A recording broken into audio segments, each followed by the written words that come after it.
Buenas tardes a todas y todos. Bueno, hoy con gran gusto abro en este momento la última sesión presidencial de este Congreso LASA 2023, que lo intitulamos Del conflicto a la mesa.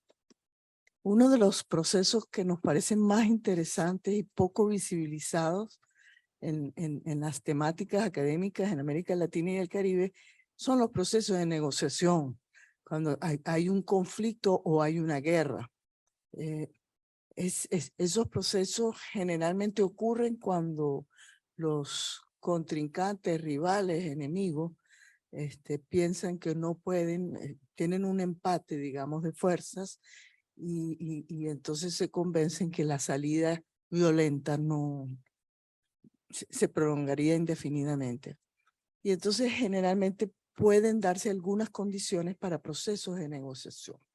Sin embargo, en este panel vamos a hablar de eso, pero también vamos a hablar de un aspecto que incluso es más, menos visible, que es una vez que se ha llegado, que los actores del conflicto han llegado al convencimiento de las bondades de una negociación, falta todavía muchísimo para llegar a esa negociación. Y una de las cosas que falta es justamente cómo se pauta esa negociación, digamos, cuál es la mejor metodología para garantizar que pueden haber algunos resultados positivos y sobre todo que pueda instaurarse pautas para que se produzca una transición democrática desde un régimen autoritario o que se pueda y que eventualmente ese proceso no se caiga, sino que pueda avanzar hacia un proceso de consolidación. Eso es un tema muy difícil en la región, poco trabajado, y por eso hemos pensado tener una sesión presidencial sobre este tema, que es cada vez más importante para nosotros. Aquí en este panel tengo expertos en esta materia. En primer lugar, tengo a Mark Friedman del Institute for Integrated Transitions. Él es el director de una ONG que tiene sede en Barcelona y que ha trabajado mucho y desde hace muchos años en este tipo de procesos. Tenemos también en el espacio virtual, tenemos a Andrés García, que también pertenece al Institute for Integrated Transitions y que tiene su sede en la sede que tiene el IFIT en Bogotá. Y tenemos a la profesora Melina Rizo, quien es del Instituto IGARPE. Entonces, la dinámica es que van a tener algunas presentaciones iniciales breves y después va a haber un intercambio. Entonces, cedo la palabra a Mark, quien es el que va a coordinar las presentaciones y las discusiones sobre este tema.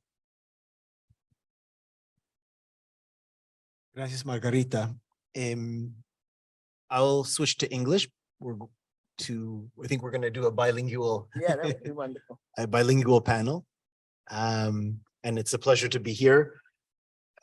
I'll just maybe begin by picking up from what Margarita mentioned, which has to do with negotiation as a topic in its own right that deserves study, that deserves the attention of academics.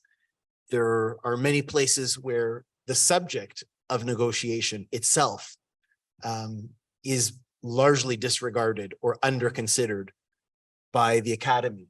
And so I wouldn't comment on it in the context of Latin America, but it's just a generalized phenomenon. It's sort of left to lawyers and diplomats, if you like. And what we'd like to invite you to do through this panel, I mean, we're going to be sharing different reasons why, in particular, in Latin America, we think this is a very, very critical subject for the academy, among others. And so my role will be as a moderator of this discussion. And we were hoping to organize it as a conversation, so we haven't prepared elaborate speeches. I hope that won't be disappointing, but rather we're trying to organize this as a conversation and with all of you as well. So where I would begin, there are many possible starting points for this conversation, but one of the things I'd actually like to do is just share some examples directly, including from this region, just two very concrete examples where very distinguished members of the Academy from this region have actually been directly involved to the benefit of negotiation processes. They've been directly involved in the before, so the moments, leading to a negotiation becoming possible in what's called process design, thinking about how to actually organize a negotiation. It introduces profound philosophical questions, profound political questions, profound even anthropological questions. How do you organize the psychological questions? Many things that are very, very complex to think through and to organize, but fundamental to the possibilities of success. Also, these academics played roles in the during phase of a negotiation. Most negotiations fail. Most negotiations are never even born. But again, the chances of them succeeding partly depends on who is involved. And again, academics can be part of that. And then afterwards, if you're fortunate in those rare cases to have reached an agreement, again, there's a very important role. So one of these examples comes from work that I did personally and was privileged to be part of, which was as an advisor in the Havana talks between the Colombian government and the FARC. And there were two of us who were advisors to the government, and my counterpart was essentially a political philosopher and a legal philosopher. He had a very, very important role and voice, as he was actually invited in part because of his academic credentials. And he's only one of really countless examples of academics who were involved at all the different stages, the before, the during, and after in terms of that particular process. Another example comes from Ecuador. And here I'm going to introduce another theme that I think Melina and Andres will touch upon. In the case of Ecuador, it was academics, Ecuadorian academics, who organized conceptually and practically what became a dialogue and negotiation process with pandillas, with organized criminal gangs in Ecuador that ultimately culminated in a lunch in the office of the president on public television between that day, President Correa and leaders of these groups. The whole thing really originated and was accompanied throughout by academics. And so why I mentioned that latter example, and here I'm just going to introduce a theme that has, I think, special pertinence for this region, is because there's actually incredible opportunity, I would say, and a need for new thinking when it comes to negotiation. The very concept of negotiation, or mesa, a negotiation table. And it's not just because there are continuing political conflicts in this region, such as in Venezuela between the government and the opposition, or in the case of Nicaragua, similarly.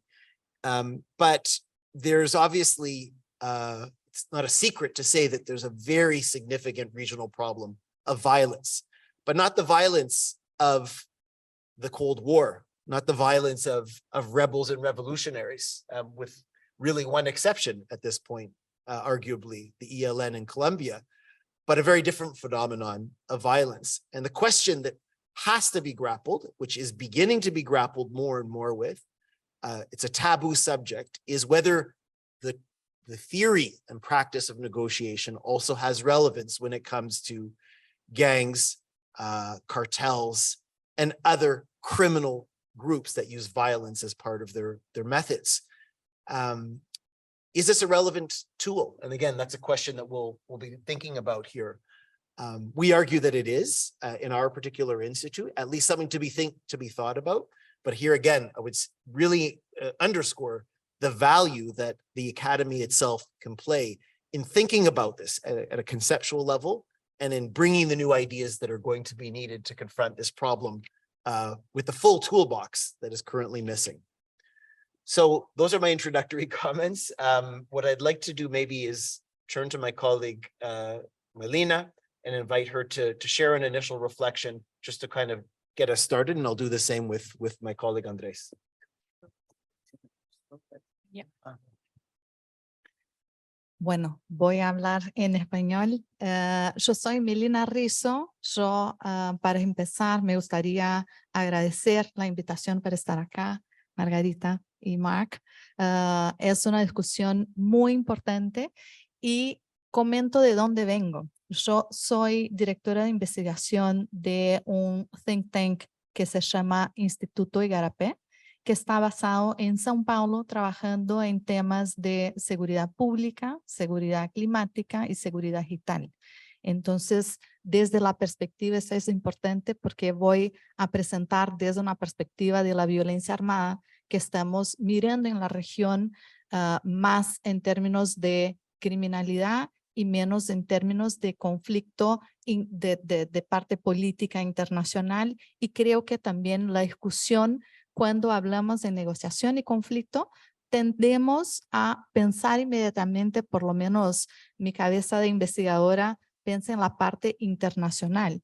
Pero eso, ¿por qué tendríamos que pensar en conflicto y mesa y negociación en América Latina? La primera es entender que conflictos son desentendimientos entre dos partes. No necesariamente son violentos, pero en la región que estamos, esto desafortunadamente se vuelve mucho más común de que pensamos. Entonces, en América Latina, y especialmente yo voy a comentar el caso de Brasil, venimos de una situación donde no nos encajamos en el conflicto como solamente como se suele pensar, pero somos una sociedad muy conflictiva.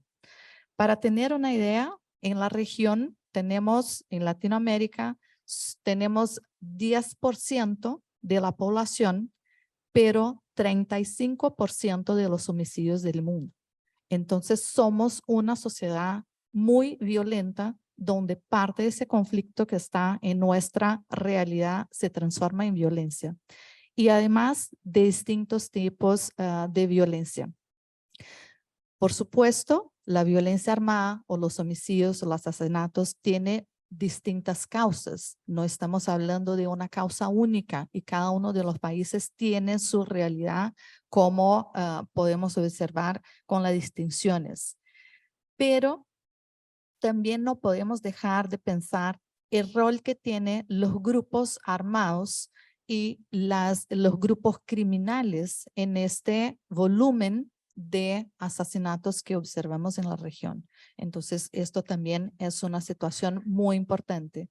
Y a su vez, una incapacidad del Estado de enfrentar el tema de inseguridad y criminalidad. Ayer yo estaba en algunas mesas y decíamos eso, toda la percepción que preocupa a la población de Latinoamérica es el crimen.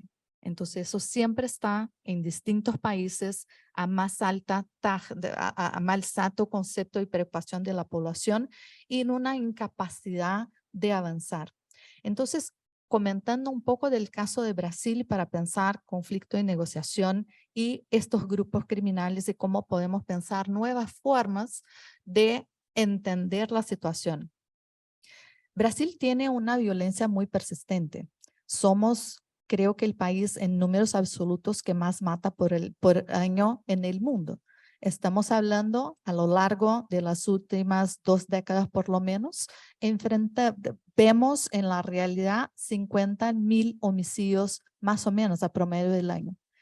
Llegamos a 64,000 muertes, asesinatos en un año en 2017. Y para pensar eso, en la última década no podemos ignorar el rol que tienen los grupos y las bandas criminales, estos grupos que están en conflicto y que tenemos situaciones distintas. Estamos mirando São Paulo, estamos mirando Río de Janeiro, pero tenemos situaciones muy distintas pero esta conflictividad entre estos grupos ha producido muchas muertes afuera del cárcel, porque también tenemos una particularidad en Brasil que son bandas criminales que se formaron adentro del cárcel, y eso tiene implicaciones también por afuera. En 2017 tuvimos un desentendimiento entre dos grupos adentro de la cárcel, que se produjo una masacre en términos de distintas unidades prisionales en Brasil, donde observamos a cada masacre casi que 60 personas asesinadas adentro de la cárcel, personas que estaban bajo la custodia del Estado. Y eso también nos trae situaciones para pensar cómo el Estado ha brindado soluciones y condiciones incluso para que estos grupos también se utilicen de manera muchísimo violenta para solucionar sus problemas, pero también enfrentar al Estado y cómo podemos, y voy a contar un poco más de casos de negociación, por ejemplo, en 2006, cuando hubo un ataque de estos grupos de adentro de la cárcel, decidieron salir y matar policías. Entonces, en un fin de semana, mataron a 60 policías afuera. Entonces, por una decisión de adentro para hacer una negociación y un enfrentamiento del Estado por las condiciones que estaban pasando adentro del sistema carcelario. El otro también que vamos a mirar estos enfrentamientos que se dan dentro del sistema carcelario, que se externaliza la violencia también para las comunidades y cómo el Estado tiene que muchas veces hacer discusiones y negociaciones acerca de eso y cómo se vuelve también muchas veces un mecanismo del propio Estado a manejar el sistema de violencia armada que miramos. Entonces creo que vamos a tener la oportunidad de discutir un poco más el proceso, las situaciones que han pasado y cómo lo podemos entender el rol de la negociación en la caída y de la violencia como estamos mirando en la región. Muchísimas gracias. Muchas gracias, Melina. Vamos a dar la palabra ahora a Andrés, por favor. Gracias, Mark. Buenas tardes a todos y a todas. ¿Me escuchan bien? Desafortunadamente no puedo estar con ustedes de manera presencial. Me hubiera encantado. Pero bueno, por fortuna lo puedo hacer virtualmente. Estoy desde aquí, desde Bogotá.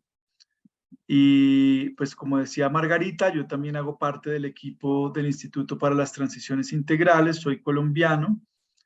Desde el 2017 estoy vinculado a IFIT, apoyando los proyectos que tenemos en Colombia y en Venezuela. Y pues he venido trabajando más de 10 años en temas de construcción de paz, negociaciones políticas, negociaciones con actores armados y legales. Y yo quisiera comenzar haciendo dos grandes comentarios, ya digamos, refiriéndome a algunos temas que empezaron a tocar Mark y Melina. Uno es, digamos, por qué es relevante hablar de este tema en la región hoy en día, por qué es relevante hablar de negociaciones y de lecciones aprendidas de negociaciones. En primer lugar, es justamente porque tenemos unas realidades en donde la conflictividad en sus diversas manifestaciones ha venido aumentando en la región, desafortunadamente, y es una conflictividad que tiene unas expresiones muy diversas. Tenemos un espectro amplio en donde se están combinando, por ejemplo, en el caso colombiano, se está combinando pues la violencia política que viene, digamos, más clásica, si se quiere, que igual con unos efectos de sufrimiento y de violaciones de derechos humanos terribles. En este momento en Colombia, pues el gobierno actual está adelantando un nuevo proceso de paz con el ELN y en ese sentido sigue siendo vigente hablar de negociación, pero también estamos arrancando una conversación aquí en Colombia sobre qué significa y de qué manera hacer una negociación con las disidencias de las FARC, aquellos tanto aquellos guerrilleros que no se acogieron al acuerdo de paz, como aquellos que sí lo hicieron y después reincidieron y están nuevamente armados. Ahí hay toda una pregunta que es legal, que es política, que es también operacional sobre cómo enfrentar, cómo tratar a estos grupos disidentes. Y está también todo lo que tiene que ver con los grupos herederos del paramilitarismo, el crimen organizado, el narcotráfico. Y en las regiones, en varias regiones del país, estos grupos en el territorio están mezclados y tenemos unas realidades muy complejas de una fragmentación y una heterogeneidad que hace muy difícil para el Estado realmente tomar decisiones. Entonces, tener esta claridad conceptual es muy importante en medio de una realidad muy compleja. Entonces, eso es una primera consideración que vamos a ir, digamos, tejiendo, vamos a ir reflexionando. Y lo segundo, también reiterar lo que señalaba Mark, que me parece muy importante para varios contextos, varios países de la región, y pues que es una de las apuestas con Margarita de esta sesión presidencial, y es por qué estamos hablando de process design o de diseño de procesos. Generalmente en la Academia Latinoamericana hemos trabajado mucho las condiciones que detonan el conflicto o que propician la negociación, como ese momento ex ante, toda esta discusión sobre las condiciones objetivas, sobre la madurez del conflicto a nivel militar, a nivel político, a nivel socioeconómico, que es lo que permite sociológicamente que haya unas condiciones para la negociación. Y también hemos investigado y estudiado mucho lo que pasa después de una negociación, los impactos, las consecuencias. Pero es fundamental también entender, digamos, qué pasa durante la negociación, cómo se llega a la mesa, cómo se prepara ese momento que es realmente dinámico, no es estático, es un momento dinámico en donde el marco de interacción de las partes va produciendo una realidad distinta. Y ahí es fundamental no solamente la voluntad política, ahí es fundamental toda la técnica, todo el know-how, toda la metodología y una serie de asuntos que vamos a entrar a hablar en detalle y sobre los cuales en IFIT hemos venido trabajando bastante estos últimos años en relación con distintos tipos de negociaciones, tanto de diálogo político como en el caso venezolano, en donde pues, se han recogido muchas experiencias, como también en el caso colombiano y otros países de la región. Y hay varios temas, como por ejemplo, de qué manera participa la sociedad civil de un proceso, de qué manera se avanza para darle legitimidad, cuándo es útil y conveniente que haya una negociación con un carácter confidencial o secreto, cuándo se abre. Entonces, esa es una cantidad de temas que ya están en la práctica, en el practice, mucho más desarrollados y que es bueno traer también a este tipo de espacios. Entonces, yo empezaría con esas dos consideraciones y vamos a ir aterrizando. Perfecto. Muchas gracias, Andrés. So I'm going to maybe ask each of you a slightly different question. And in your case, Melina, I'd like to invite you to share your thoughts. You mentioned not just a very dramatic statistic, if I caught that right. I think it's worth repeating that 10% of the population of the world is located in Latin America and the Caribbean, and 35% of the homicides currently in the world take place in this region. So beyond those kinds of dramatic statistics, there are also perhaps some paradigms that I think you are alluding to that you alluded to in your initial comment. So in this particular region, it seems to me that the human rights paradigm is very strongly entrenched through national and regional norm building, norm promotion, and the human rights paradigm implies, the way it's structured, that everything comes back to state responsibility.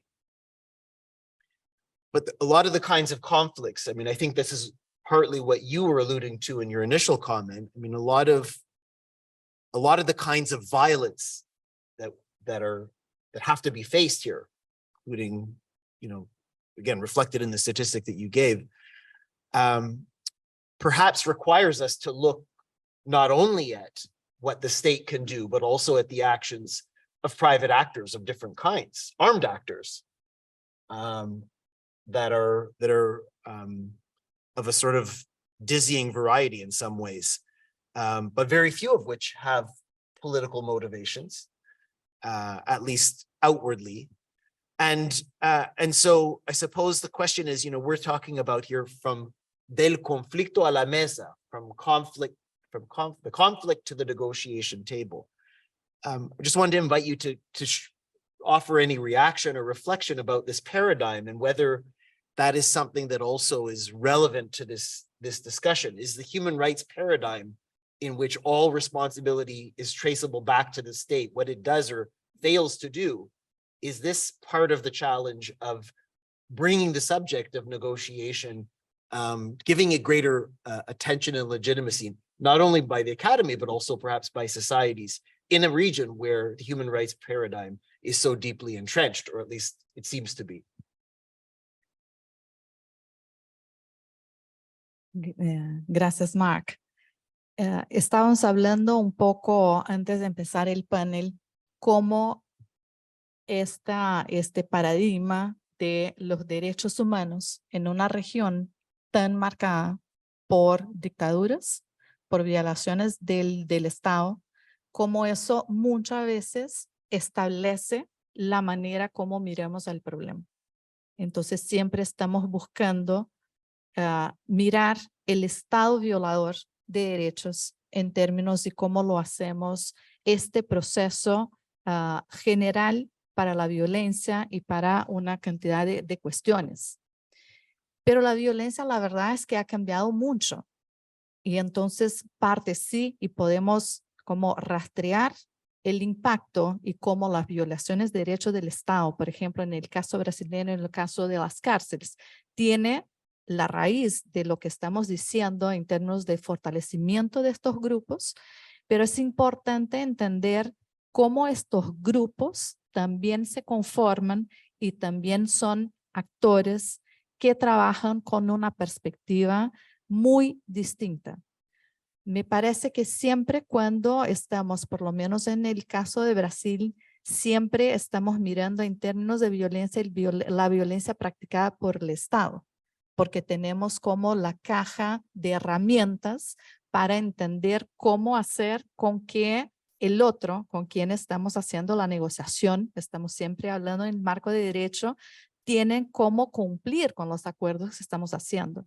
Entonces, en el marco normativo global, tenemos siempre la perspectiva que tenemos un actor que reconoce la institucionalidad para hacer y para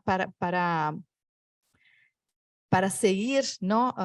Con sus con las decisiones, cómo hacer cumplir. Entonces tenemos reglas para tratar con el Estado y tenemos reglas para tratar con las instituciones con las cuales estamos haciendo una demanda.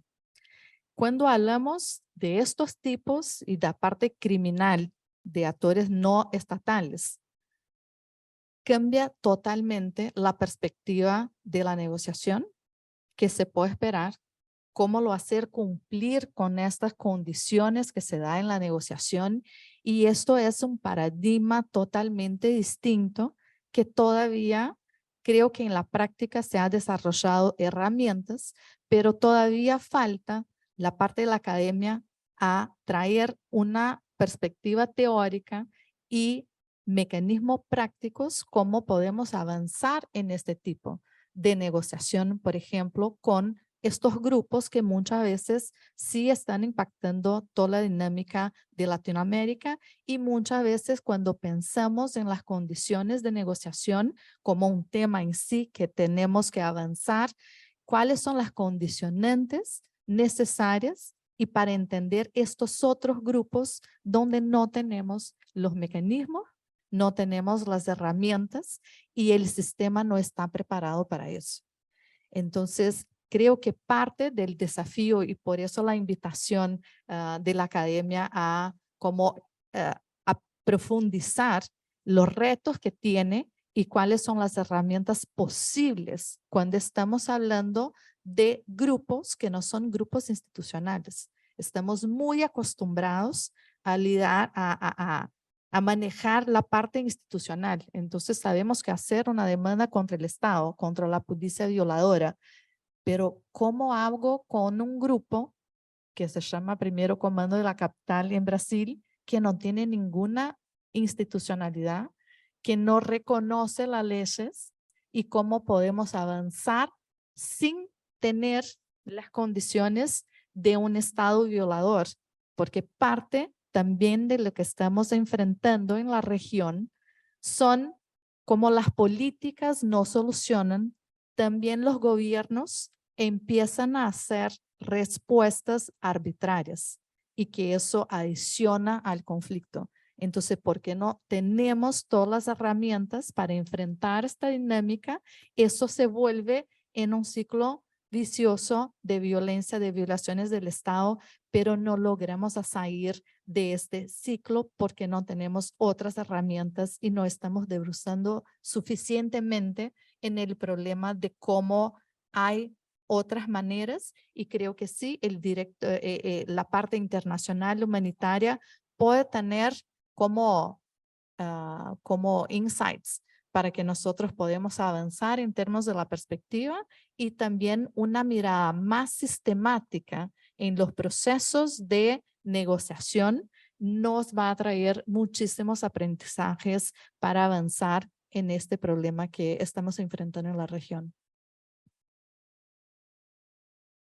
Thank you very much, Melina. I'm going to make a bridge from the question you're raising to what I will invite Andres to speak about in a bit more detail, which is process design. That may not sound like an academic subject, but if you've done any work on process design in the context of political negotiations or peace negotiations, it requires every part of your intellectual energy. I don't know if that makes it academic, but it certainly makes it incredibly intellectually demanding. And I'm just going to share an anecdote and then invite Andres to say a little bit about the claim that he made that process design is important, and which Melina is also encouraging us to think about, perhaps in new ways when it comes to the phenomena of violence in the region today, which again follows very different patterns from the ones we go back to the Cold War or the years after the Cold War, and thinking about the dictatorships of the Southern Cone and all those different phenomena. But the anecdote I want to share, and then I'll turn to Andres, is from the very first negotiation attempt that I was able to observe up close in Venezuela. We had just begun a project in Venezuela in 2016, and we're very privileged to have Margarita as part of that project. And there was an effort to make, there was a negotiation that was announced, and it collapsed very quickly. So quickly, in fact, probably no one even knows what I'm referring to. The Vatican was involved, and a few other actors, and very quickly people said, "Oh, the conditions weren't right. It was impossible. It was never going to work." From my vantage point, it was never going to work. The conditions weren't excellent, but it was never going to work because of the absence of good process design. It had no chance. You could see almost immediately that the methodology, the sophistication in process design was essentially completely absent. And in fact, subsequent efforts, formal negotiation, each one got slightly better. Again, the underlying conditions have never been fantastic, but the chances of success only can increase through good process design. And so again, there's a sort of this ex post facto justification that is very typical that we see many analysts would say is it was bound to fail. But again, from the vantage point of process design, what we know, the theory and the practice, that's a questionable claim very often. You have to also look at how the negotiation was structured. You can't just look at the underlying conditions and interests of the parties. So that's my claim. Let me see if Andres can now elucidate further and talk from the Colombian perspective, in particular, where process design in the process that he was involved in was given a certain amount of centrality. Maybe you can share some elements from that, which may also then help us think about the very complex form that violence takes today that Melina has alluded to. So Andrés. Gracias, Mark. Sin duda me parece muy pertinente compartir algunas de esas reflexiones, sobre todo porque en el contexto actual estamos aquí en Colombia volviendo a dar ese tipo de discusiones. Como les contaba ahorita, pues estamos reactivando el proceso de negociación con el ELN, que ahora están las delegaciones en La Habana, y estos otros procesos en marcha. Y está la gran pregunta sobre la mesa de cómo avanzar, cómo estructurar estos diálogos con estas distintas estructuras armadas. Y pareciera obvio, pero no lo es, y es que no solemos recoger lo que hemos aprendido y los acumulados de las experiencias que en Colombia en materia de negociaciones de paz son más de 40 años, que creo que es como uno de las tragedias de la región, que tenemos como una memoria muy corta o muy selectiva y no tendemos como a recoger. Y es una de las cosas a las que nos hemos dado la tarea en IFIT, como intentar sistematizar lo que ha funcionado, lo que no ha funcionado, por qué ha funcionado, sobre todo los cómo, que creo que es donde está como la esencia de este tipo de preguntas. Yo creo que yo señalaría dos elementos en este momento que hacen parte de la arquitectura básica del diseño de procesos, que tiene que ver, por un lado, es quiénes se sientan en la mesa, quiénes son los interlocutores, cómo se estructura, digamos, en términos de los actores, quiénes están en términos, y hay una cantidad de preguntas de representación, de legitimidad, de voluntad política, y es muy importante que ese diseño inicial quede muy bien cimentado para que hacia adelante cualquier acuerdo al que se llegue con esos actores que están allí sentados, pues realmente tenga sostenibilidad y sea aceptado por el resto de la sociedad que no está allí. Entonces, esa es una primera pregunta que, pues en el caso, por ejemplo, de las negociaciones de La Habana entre el gobierno colombiano y las FARC, pues tomó varios meses de determinar. Realmente yo hice parte también de ese equipo del gobierno, aunque no entré en esa fase exploratoria, sino más adelante, pero fue determinante entender realmente quiénes eran los que se iban a sentar allí en la mesa y si esos comandantes de la guerrilla representaban como digamos, un núcleo básico para negociar con ellos. Ahora, en este momento, hay preguntas grandes de con quiénes uno se está sentando a negociar, y eso hace parte del diseño de procesos e implica un trabajo previo de conocer realmente a la contraparte. Y el otro punto que me parece fundamental es el de ¿para qué se está sentando? ¿Para qué se están sentando las partes a negociar? ¿Cuál es el end goal? ¿Cuál es el objetivo último de la negociación? Que tiene que ser un objetivo último lo suficientemente incluyente en términos de la narrativa que va a arrojar ese objetivo, de tal manera que las dos partes puedan realmente sentirse suficientemente recogidas en ese objetivo.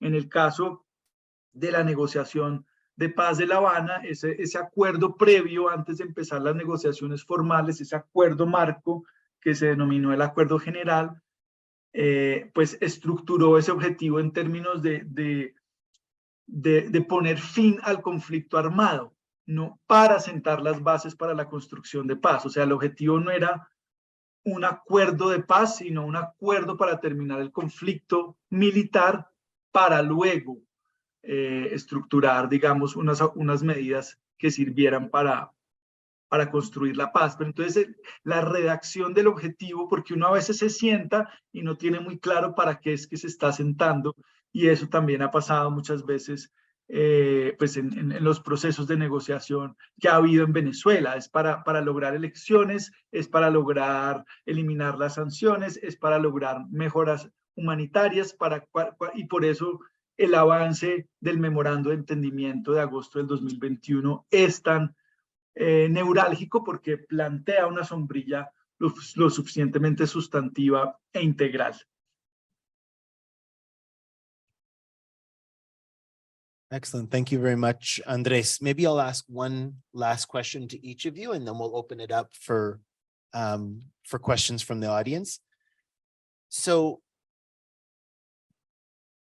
in a context where violence is widespread and even a bit chaotic, in a context where there may be a high level of polarization, a very split population, so political and social polarization. And then on top of that, the possibility of negotiating with criminal groups is suggested, or you gave the anecdote about the negotiation that took place in prison and what happened afterward. I just want to invite you in that context, Melina, maybe just share about how to address questions of public opinion and public support, because in a more limited sense, we're inviting you in this audience as members of the Academy to think about the role of the Academy in relation to bringing conflicts to a negotiation table. The larger challenge certainly would be public opinion itself. Again, thinking about the kinds of characteristics of a lot of countries in the world, not just in this region, where, you know, again, violence, polarization, dysfunctional politics, these are not limited to this region. And so when it comes to public opinion and thinking about the very concept of negotiation or dialogue with groups that are purveyors of violence, whether they're state or non-state actors, and reaching agreements between the actors that are using violence in society, what are some reflections you might share about public opinion and public engagement? How to approach this and when, the timing for it, the approach, any reflections you'd like to share on that? Gracias, Mark.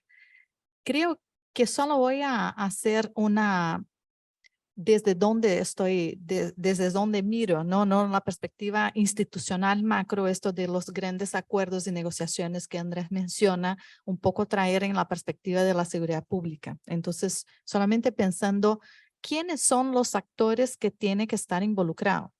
Otro caso muy específico y muy pequeño en Brasil de una ciudad donde tenía índices de homicidio muy grandes, y las autoridades identificaron que quienes estaban involucrados eran grupos criminales que estaban dentro de la cárcel.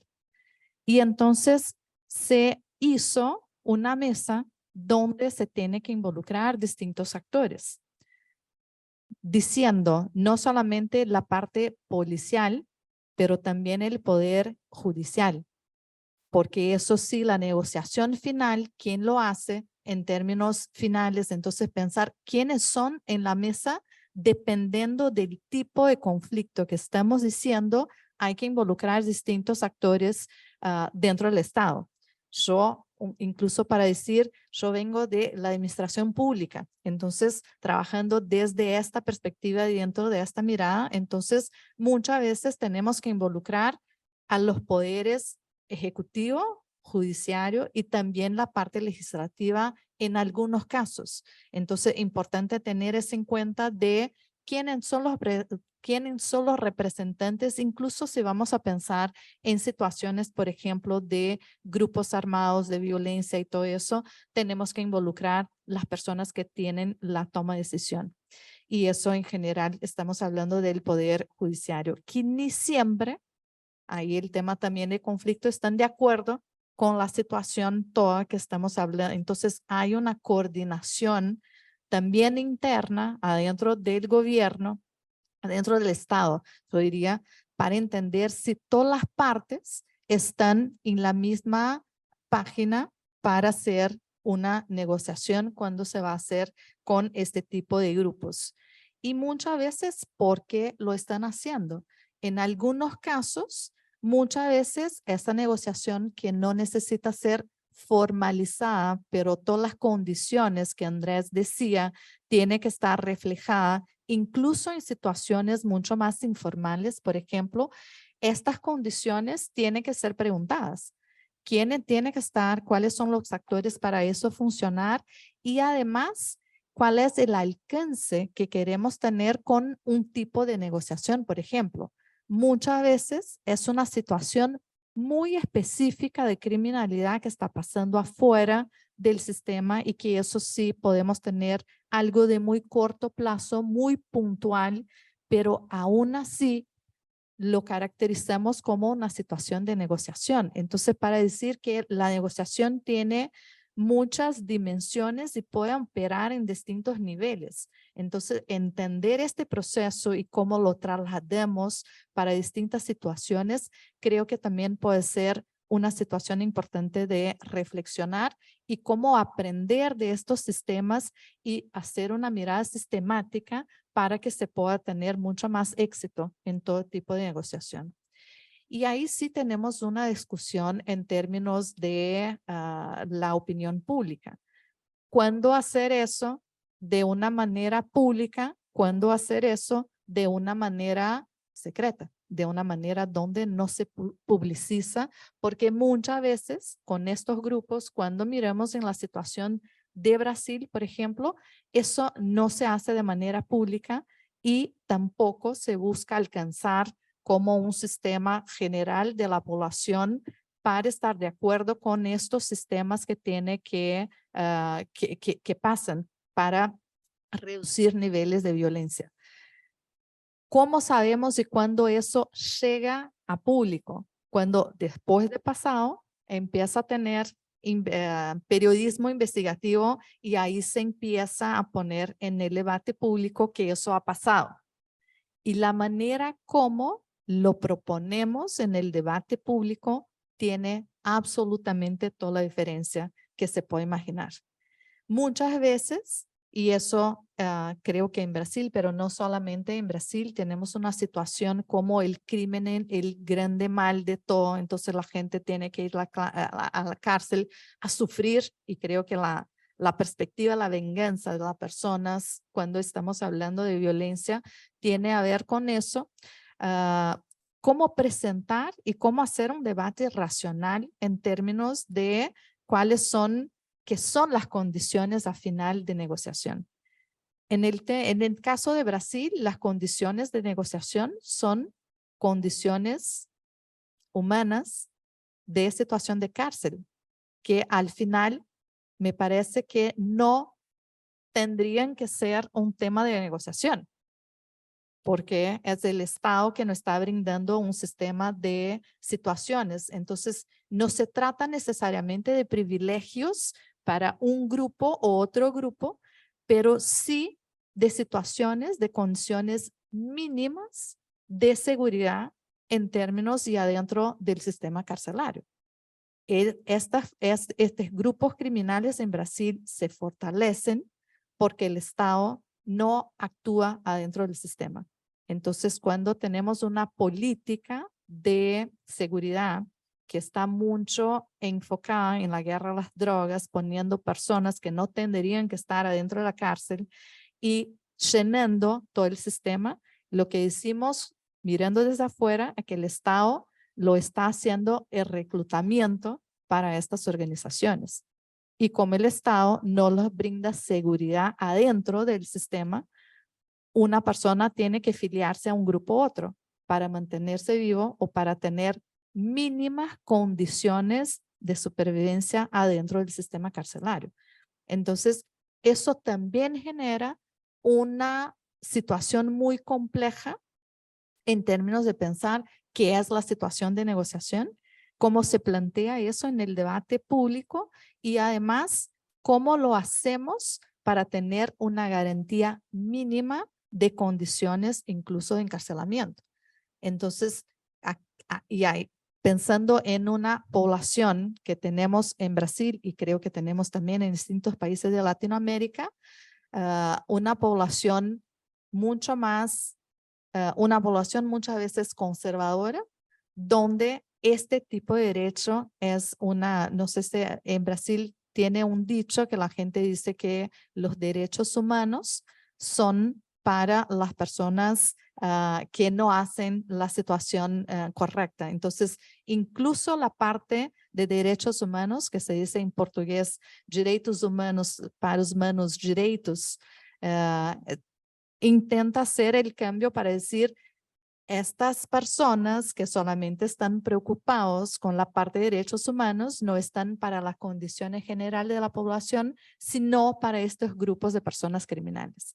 Entonces, hacer este debate en términos amplios con la sociedad, me parece que también tiene que ver con la capacidad del Estado en dar respuestas de reducción de la violencia concreta en la vida de las personas. Y desafortunadamente no tenemos soluciones de largo plazo de sostenimiento para que realmente se reduzca la situación de violencia. Entonces, hacer eso en un debate público y cómo se plantea que es una negociación y todo eso, también me parece muy, es un reto todavía que tenemos en la sociedad hacer eso públicamente y por eso muchas veces se hace de manera no pública. Entonces, lo hacen, pero la verdad es que no se discute públicamente, no se involucra a las personas y para involucrar a las personas en la reducción de la violencia y pensar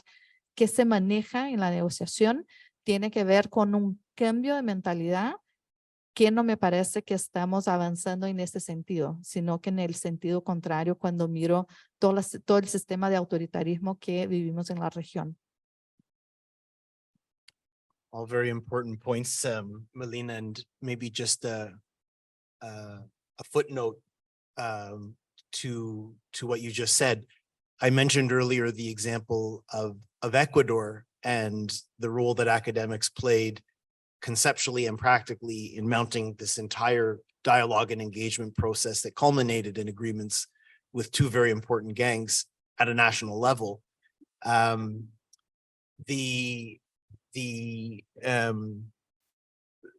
Yeah, just, I mean, it was a process that I didn't mention, but I was reminded of it. It was a process that actually was part of a larger change at the level of public policy from public security to human security. So this was part of, there was a public education goal and there was a public policy transformation goal that this effort that the academics mounted was part of. So I think the connection that you're making is very important. There has to be a larger approach. You're not going to win public opinion if you negotiate, but it's not part of a larger narrative and public policy shift. At least that's what I understand you to be saying. So now we'll just go to final comment from Andres and then we'll open up.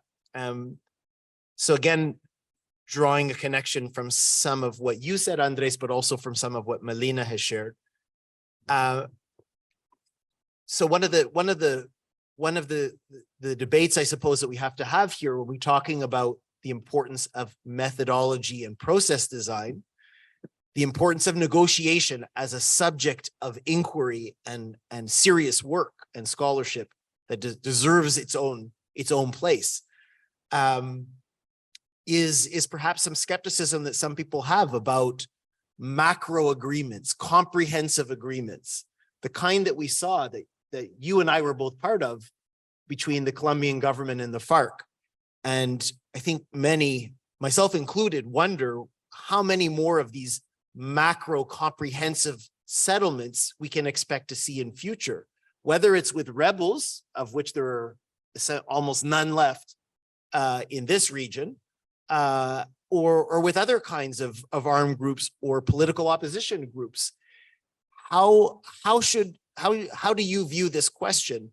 And maybe you can share in particular some of the work that you have done and that our institute has done about what are called partial agreements as a functional alternative to the macro comprehensive agreement, as a different way. And I think, again, drawing the connection with Melina was saying, maybe the very way that we think about negotiation and agreement needs to be brought down some levels. Maybe we're heading into an era to match the fragmented realities of a lot of the countries that many of us live and work in, that is more incremental, a process of multiple partial agreements. Maybe I'll just make that proposition to you and invite you to share some of your thinking about this idea of partial agreements versus comprehensive agreements when it comes to the phenomena of violence in the region today. Gracias, Mark. Yo creo que esa es una de las decisiones difíciles que tienen que tomar los que están diseñando el proceso de negociación, y haría mucho énfasis en que esa decisión sobre cuál va a ser el enfoque o la estrategia de negociación, pues depende mucho del contexto. O sea, hay mucha sensibilidad sobre el contexto respecto de qué tipo de negociación se trata, con qué actor, cuál es el objetivo, pero sin duda, por ejemplo, en el contexto venezolano, hemos visto que esta aproximación de pensar una salida a la crisis del país a través de una solución política, quizás es más realista, más aterrizada a la realidad y a la asimetría de los actores que están en la mesa,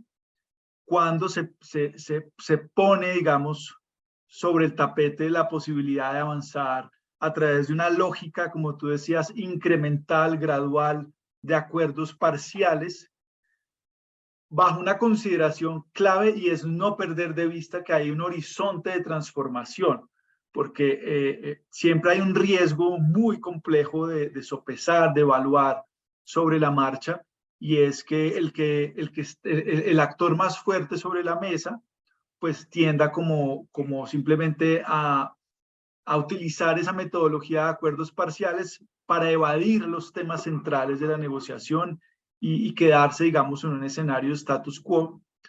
Pero lo cierto es que cuando uno plantea en ciertos contextos nuevamente una agenda, digamos, de acuerdos comprensivos, de que solo se van a implementar una vez todo se acuerde, pues hay una cantidad de obstáculos y desincentivos incluso para avanzar en la negociación.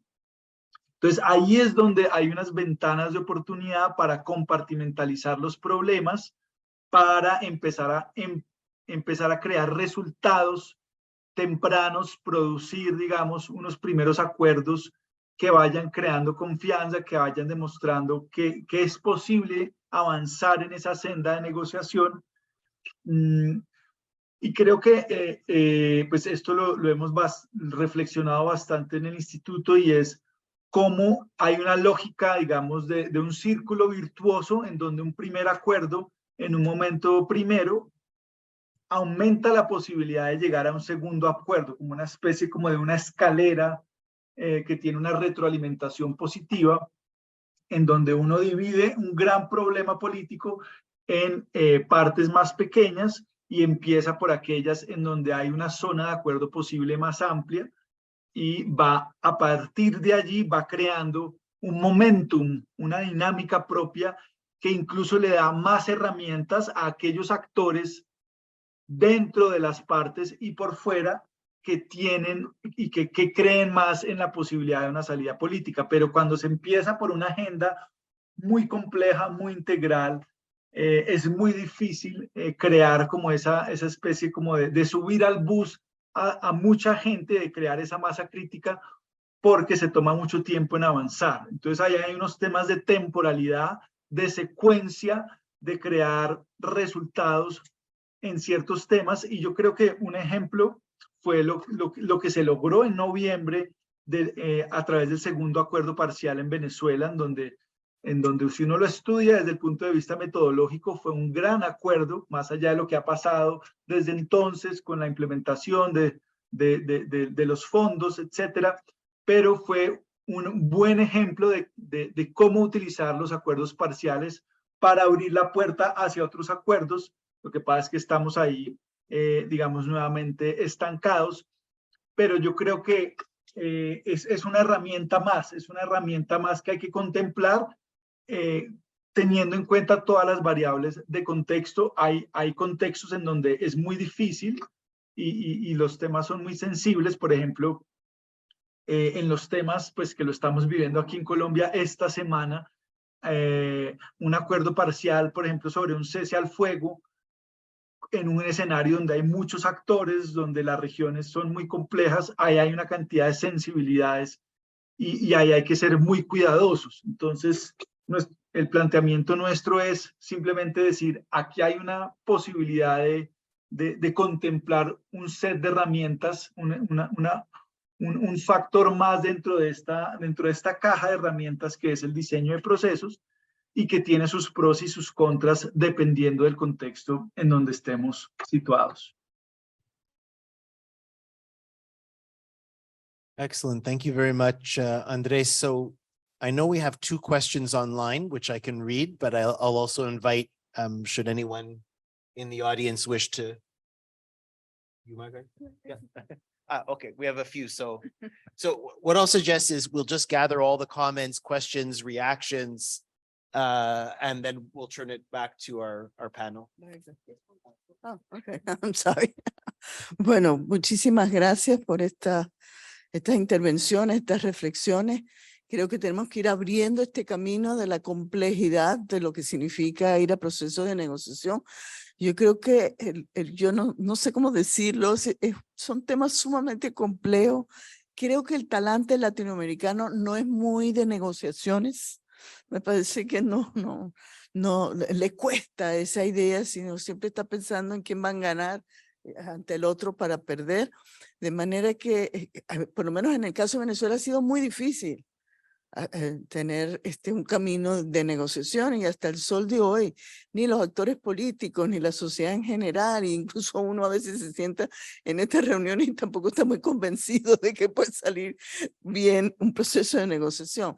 Eso es lo primero que quería decir, que es de una complejidad, y aquí hemos hablado de diferentes tipos de negociación, y son como infinitos, ¿no? Pero yo iba a hacer una simplificación, que es que una cosa es que yo, digamos, lo que dice Melina, yo negocie como director de una cárcel, o como una autoridad local, o como un gobierno regional, o con delincuentes, ¿no?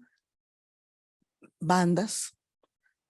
En Venezuela decimos pranes, que están jefes de grupos delincuenciales que están en la cárcel, ¿no? Para tratar de bajar en los niveles de violencia y todo eso.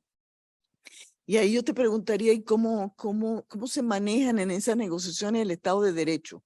O sea, ¿hasta dónde llega uno negociando con estos delincuentes, digamos? Porque el Estado de Derecho está ahí, digamos, la legalidad está ahí. Pero yo quería decir eso, y después estaba pensando, pero eso es una cosa. Pero la otra cosa es cuando tú negocias con un Estado que es delincuente, ¿no?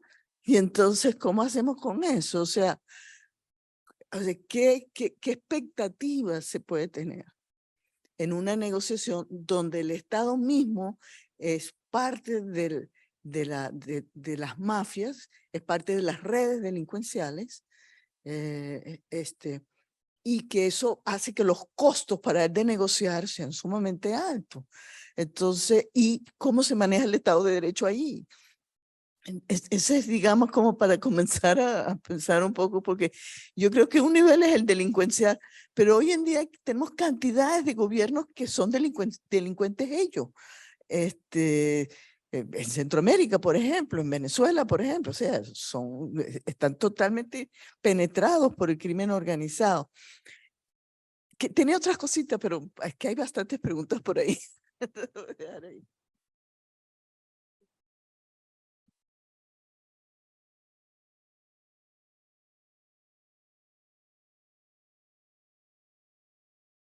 Thank you.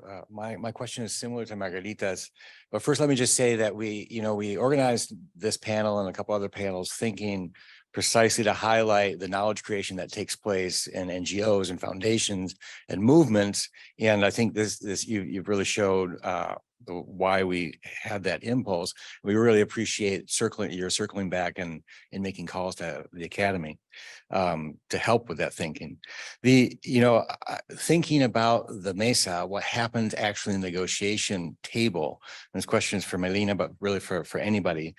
No, I mean, when I think about that, precisely I think about, why is it valuable to think about the Mesa? Is precisely because it can change the interest structure. It can change the nature of the conflict, And so usually when I think about that, I mean, some of the tools are trying to develop a degree of empathy between the two sides through negotiating, understanding their perspectives and their histories, trying to develop a new narrative of the conflict and of your past.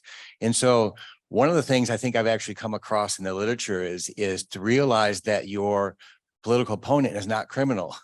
But what do you do when you're negotiating with a criminal?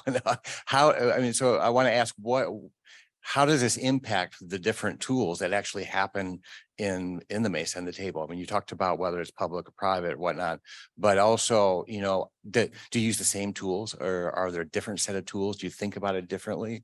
And so I'd really be interested in hearing about that. Hi, I'm Sylvia Pedraza from the University of Michigan in Ann Arbor.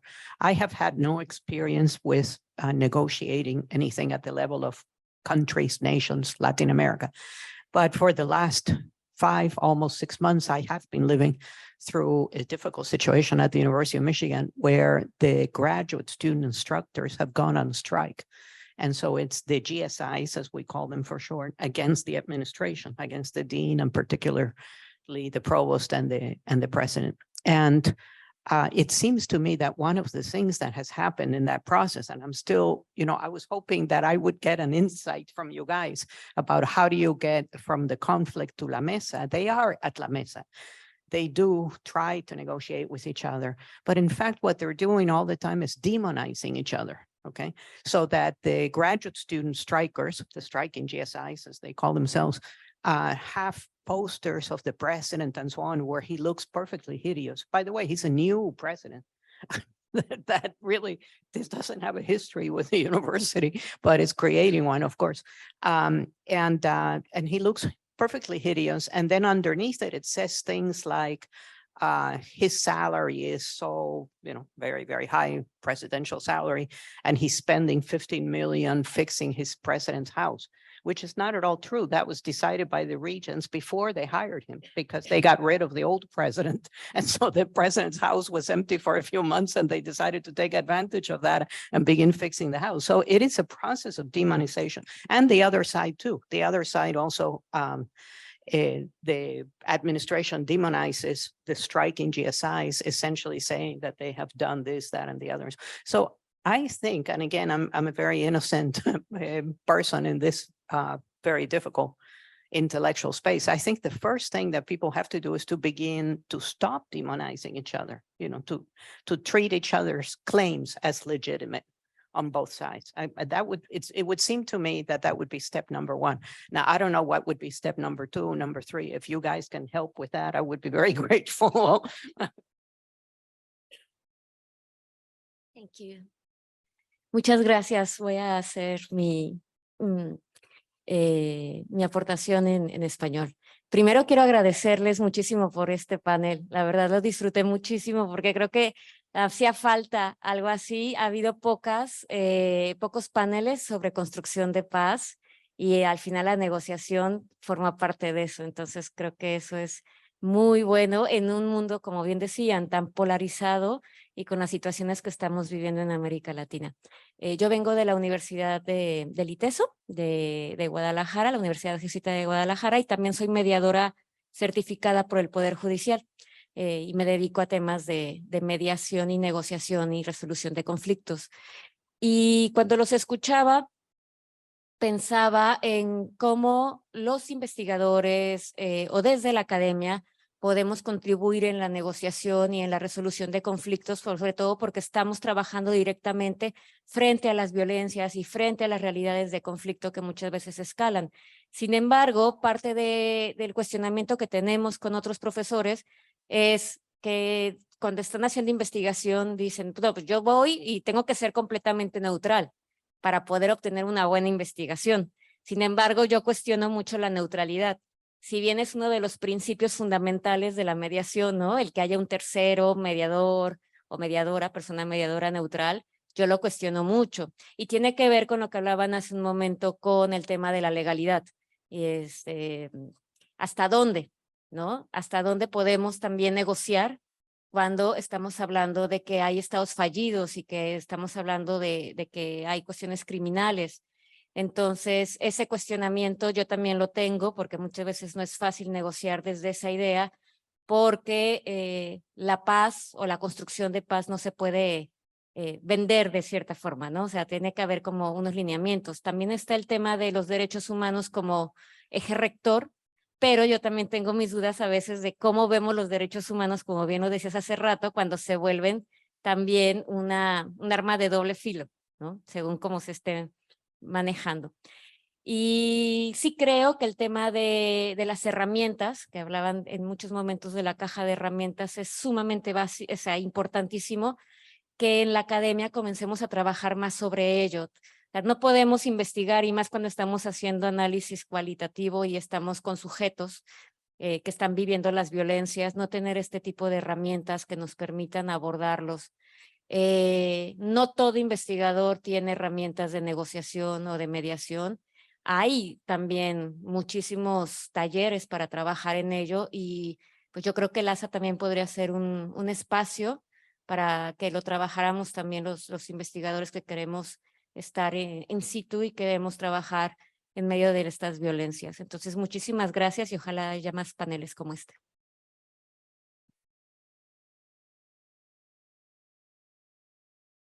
Tengo una pregunta corta. Los procesos de movilización tienden a ser más rupturistas y eso es parte de lo que ha pasado en Venezuela. Digamos, durante los procesos de negociación han desmovilizado a la ciudadanía. Y como decía la profesora, los procesos de movilización, para movilizar precisamente hay que polarizar, hay que vilificar al adversario, etcétera.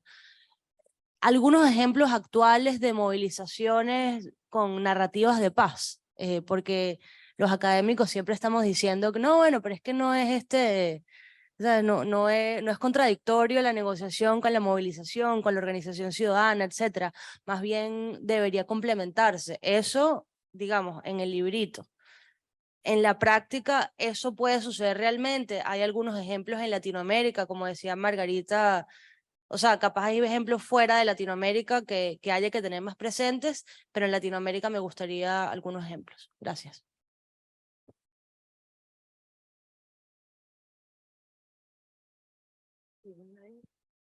Tenemos varios. Sí. Hay uno por aquí. Okay, so thank you so much for the questions, both here in the room and also online. Just because of time, I'm going to just choose, try and sort of connect the themes. And because and I think also for your benefit, Melina, you may not have seen the online questions. So just in the interest of time, and I'll invite both you and Andres online to, pick some of the themes and respond to them. So one theme that came up online has to do with achieving representative delegations or sides in a context that is highly fragmented and polarized. how do questions of representation get thought about and organized in places that are hyper fragmented and hyper polarized? So that's one question that came up online. Well, a few questions, but I'm just summarizing it. Another question that came up online has to do with points that were also raised here, which are questions about infiltration of crime in the state. How do you think about questions of negotiation if it's between bad guys and bad guys? Let's to put it in a very simplified way, versus there's a clear good side, a clear bad side, and they manage to reach a settlement that produces change. But what if neither side really is very good? Can something good come out of that? So I think that's again another question. I'm simplifying and summarizing, but another question, this came from online, has to do with victims. Maybe just inviting the panelists to share any perspective when it comes to the victims' interests in all of this, how to keep those present.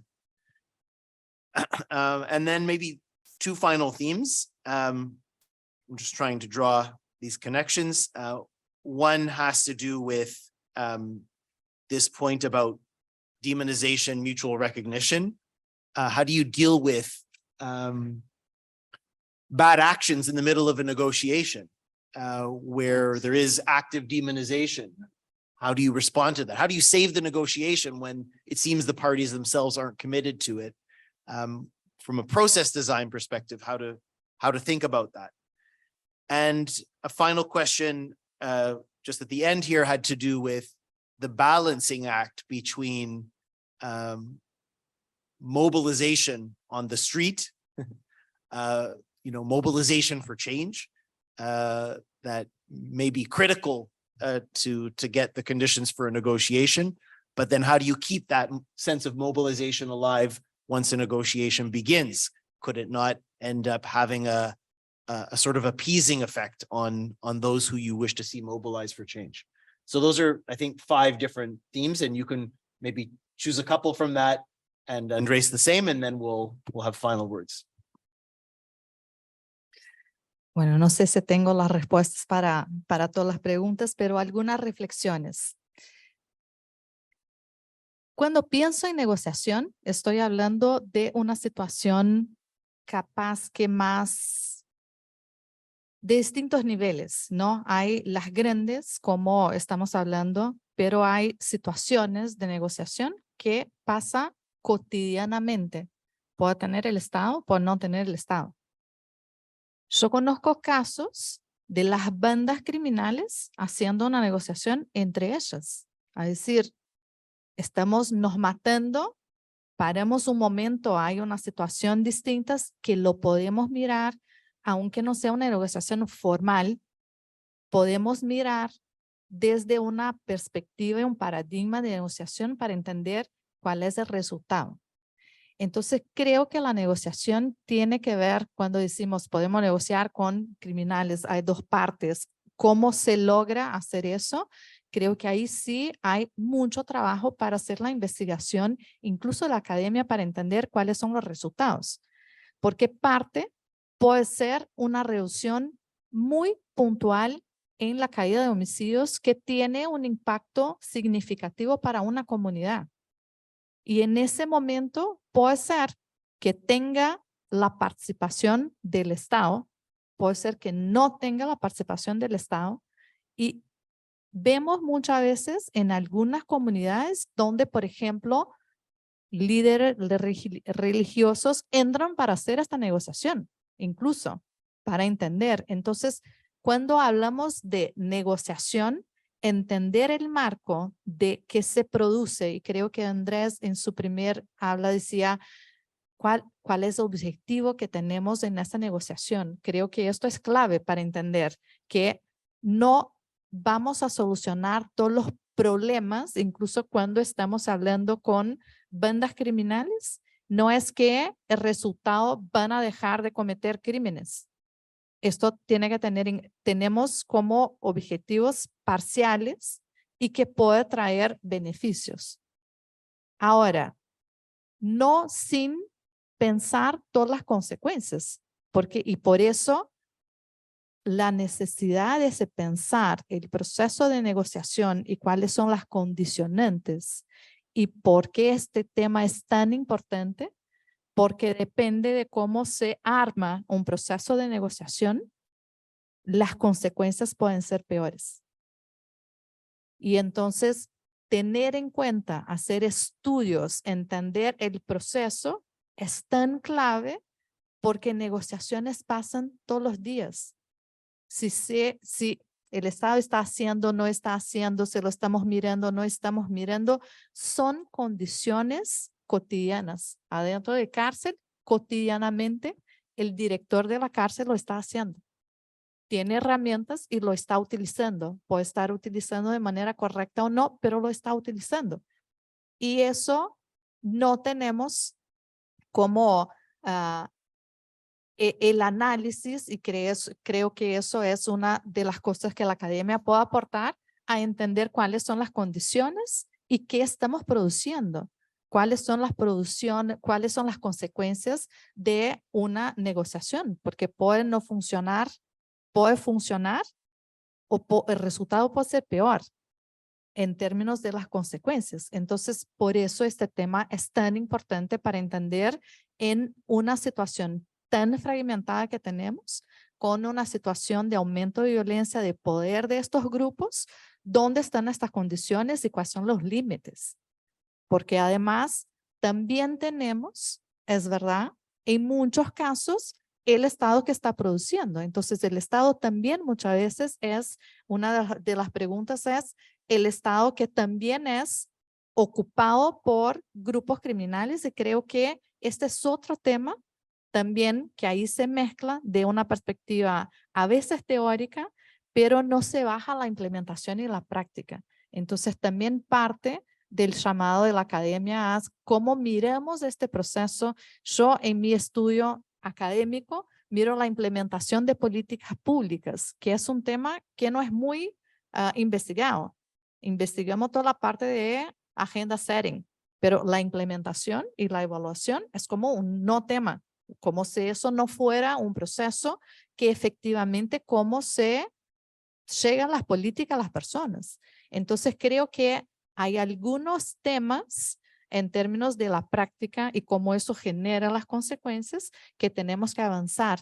Ni siempre las respuestas están, y por eso tenemos que avanzar cada vez más y entender cuáles son los límites, pero se tiene claro lo que quiere y no vamos a ultrapasar las situaciones, ¿no? De arbitrariedad y todo eso, porque de vuelta, cuando estamos pensando desde una perspectiva del Estado, tenemos o tendríamos que tener un marco límite de dónde avanzamos o de dónde no avanzamos. Entonces, tener esto muy claro en este proceso me parece clave para entender, pero es importante que tengamos en cuenta las negociaciones pasan y puede ser que no tenga que ver con el Estado, son los grupos negociando entre ellos, son a veces alguna parte de la comunidad, incluso de la parte de las víctimas, entrando en este proceso de negociación porque ya no pueden más con la situación que está pasando en el terreno. Entonces, las negociaciones de distintas órdenes están pasando siempre, y ahí tener en cuenta desde dónde hacemos esta mirada y cómo investigamos los distintos tipos y los elementos claves para tener en cuenta que podamos llegar a algún lugar y con mucho más suceso. Muchas gracias, Melina. Andrés. Gracias, soy consciente que estamos con pocos minutos ya y las preguntas eran enormes y todas muy sustanciosas y de dilemas complejos, pero quisiera hacer 3 comentarios generales al respecto. Lo primero es que tenía que ver también con el comentario sobre la demonización y lo que está pasando allá en la Universidad de Michigan. Yo creo que estos temas de metodología y de diseño de procesos aplican a distintos ámbitos y tipos de negociación. Y yo quisiera señalar uno que pareciera obvio, pero que es tremendamente difícil de lograr, y lo hemos visto en muchos procesos de negociación, y es que las partes generalmente llegan a la mesa queriéndole imponer al otro su agenda y sus intereses y siguen operando bajo una lógica de suma cero. Creo que la lógica de la negociación, la clave en los procesos que hemos visto que han sido exitosos, es lograr modificar esa aproximación de suma cero que parte de la desconfianza que ha habido por el mismo conflicto, sobre todo si es violento, a una lógica de cooperación y de gana-gana que pueda ser vendible ante la sociedad.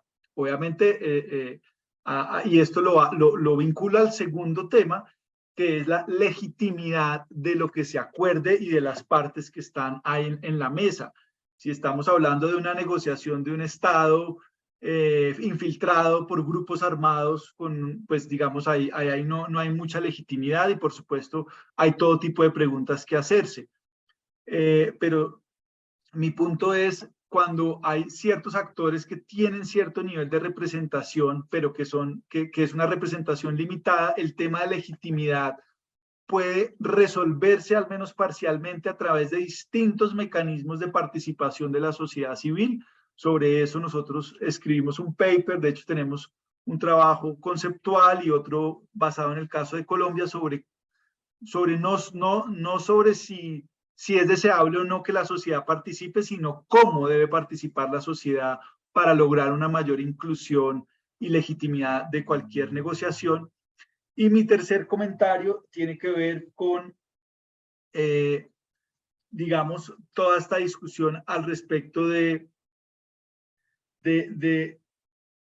las acciones, la movilización y la negociación, justamente que tiene que ver con la participación. Yo creo que ahí hay varios ejemplos en donde ha habido movilizaciones a favor de la paz y a favor de la negociación. En Colombia, por ejemplo, parte de que hubiera una mesa de paz, una negociación, fue por la misma presión de la sociedad civil. Cuando se perdió el plebiscito, fue la misma sociedad civil la que presionó a que se mantuvieran los acuerdos, o sea que no son mutuamente excluyentes, pero por supuesto esto amerita pues una mayor discusión. Y ahí entra, por supuesto, el horizonte ético de las víctimas de la violencia que en este momento del contexto legal mundial, pues es un tema que no se puede dejar de lado, sino que tiene que estar en el centro de estas discusiones. Habría mucho más para conversar, pero por tiempo creo que ya no nos da más. Great. Well, thank you so much, Andres and Melina and Margarita and the audience. I guess there's a lot of work to be done still.